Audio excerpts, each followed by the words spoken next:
evidences.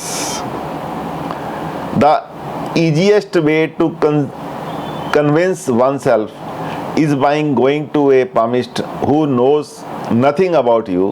सबसे बड़ी बात तो ये है कि एक इंसान के पास जो भी उसके अंदर खूबियां हैं उसको मालूम है या उसके आसपास वालों को मालूम है। कहना यह है कि पामिस्ट्री पे विश्वास क्यों ना हो, इसका रीज़न ये है कि जब आप किसी पामिस्ट के पास जाते हैं जो आपके बारे में कुछ भी नहीं जानता है, आप अपना हाथ उसके आगे करते हैं और वो हाथ देखने के बाद आपको ना केवल आपका प्रेजेंट बता देता है, पिछला बीता हुआ कल भी बता देता है और आपके पूछने पे आपका आने वाला फ्यूचर भी बता देता है। तो इसलिए इसको मानने को दिल करता है कि ये वाकई एक साइंस है, कोई ढकोसलेबाजी नहीं है, तुक्केबाजी नहीं है। लेकिन सेप्टिसिज्म, इसके ऊपर भी एक बार बादल छा गए थे।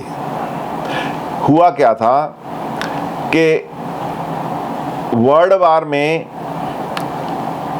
पामिस्ट एसोसिएशन ने देखा कि चलो इकट्ठे होकर चलते हैं, जो लोग मर रहे हैं उनके हाथ के ड्राइंग बना के लाते हैं, उनके हाथ के स्केच जो है हम लेके आते हैं।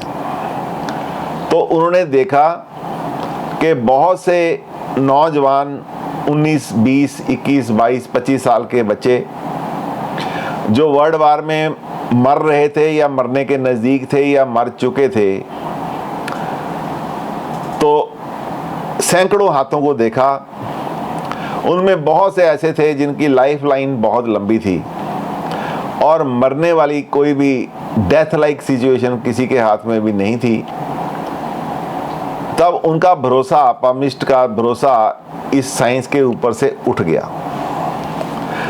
उन्होंने देखा कि ये तो जो हम पढ़ते आ रहे हैं या पढ़ाते आ रहे हैं इसका तो कोई मतलब नहीं रह जाता, क्योंकि हमने तो देखा है लाइफ लाइन ख़राब होनी चाहिए, हेडलाइन ख़राब होनी चाहिए, हार्ट लाइन ख़राब होनी चाहिए, तभी व्यक्ति की मृत्यु होती है। लेकिन यहाँ तो इनकी बच्चों की सारी जो लाइंस हैं बिल्कुल ठीक हैं, उसके बाद भी हमारे सामने ये अपना दम तोड़ रहे हैं। तो फिर एक सभा की गई, उसमें उस सभा में देखा कि जब ये हंगामा हो गया तो वहाँ पे कुछ एस्ट्रोलॉजर थे जिन्होंने उनका मार्गदर्शन किया कि जो मृत्यु है वो केवल हाथ में नहीं लिखी होती, कई बार प्राकृतिक विपदा जो आती है वो ऐसे व्यक्ति को भी मृत्यु का ग्रास बना देती है जिसका उम्र अभी बाकी होती है। जैसे आप देखते हैं कि सुनामी आ जाती है, अचानक एयर क्रैश हो जाता है, अचानक भूचाल आ जाता है जिससे हजारों लोग इकट्ठे मर जाते हैं। तो ये जो एस्ट्रोलॉजी होती है ये मुंडेन एस्ट्रोलॉजी होती है, ये ब्रह्मांड की एस्ट्रोलॉजी होती है, कुदरत की एस्ट्रोलॉजी होती है। ये हमारी पर्सनल हॉरोस्कोप्स पे, पर्सनल हाथ की रेखाओं पे भारी पड़ती है। तो ये बात सबको समझ भी आई और सबने मानी भी। उसके बाद फिर इस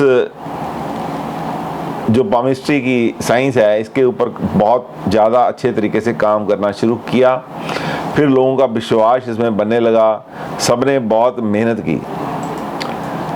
अब उसके बाद फिर हाथ पे जो काम शुरू हुआ इतना साइंटिफिक तरीके से शुरू हुआ कि आप अभी देखेंगे 2-3 लेक्चर्स के बाद आपको ही समझ आने लग जाएगी। जो भी एक चीज़ मैं पढ़ाऊँगा वो आप देखो सबके हाथ में देखेंगे, प्रैक्टिकल किया करेंगे, आप देखोगे कि क्या अद्भुत साइंस है ये, क्या उन्हें हमारे ऋषि मुनियों की, उन साइंटिस्ट की देन है ये अद्भुत, जिसके सहारे हम बहुत कुछ बोल जाते हैं। और इसका जो कॉम्बिनेशन है वैदिक एस्ट्रोलॉजी के साथ बहुत ही अच्छा है।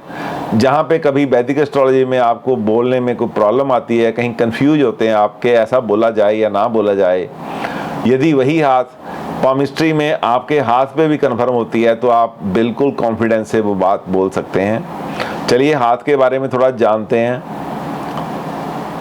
आशा करता हूँ हाथ के बारे में एक छोटी सी इंट्रोडक्शन आपको अच्छी लगी होगी।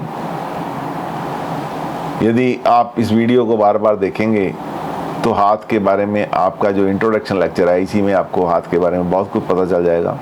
Thank you very much.